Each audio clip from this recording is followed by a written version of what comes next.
Track 3.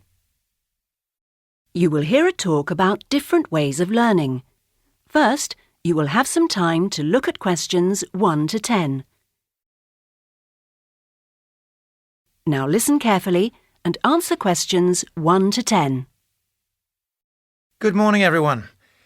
The purpose of this series of lectures is to help you to become a better student by making you more aware of the psychology behind the learning process. In the past, people were seen as either intelligent or unintelligent, and this was measured with an IQ test. However, psychologists now recognise that there are many different types of intelligence, and these are reflected in your personality.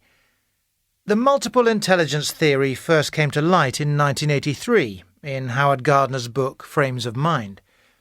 In it, Gardner listed 7 types of intelligence. The first of these is termed linguistic, and this describes people who are more interested in the written word and reading. The next kind of intelligence is logical, and this is used to describe people whose strengths are in subjects such as maths and science.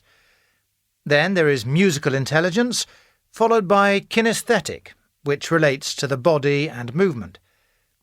After that, there is visual intelligence, which describes people who are attracted by or drawn to images.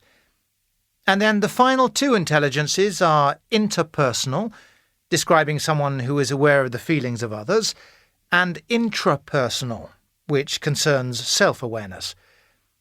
Over the years, researchers have put forward other types of intelligence to add to this list, but these are usually ignored as they tend to be rather complex and less easily defined.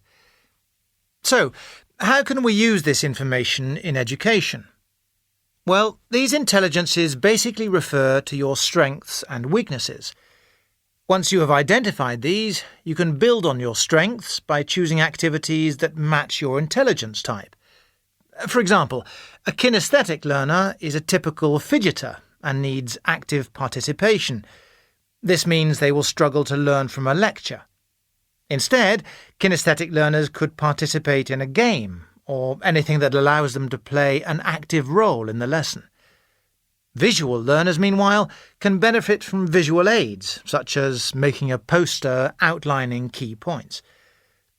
So, how can you find out what kind of learner you are? Well, you simply need to think about how you prefer to do things in your everyday life. For example, if a visual learner was trying to teach someone how to use a new piece of equipment, they would naturally draw a diagram to show visually how the equipment is used, while a kinesthetic learner would show how something works by giving a demonstration. Now, other questions you could ask yourself are...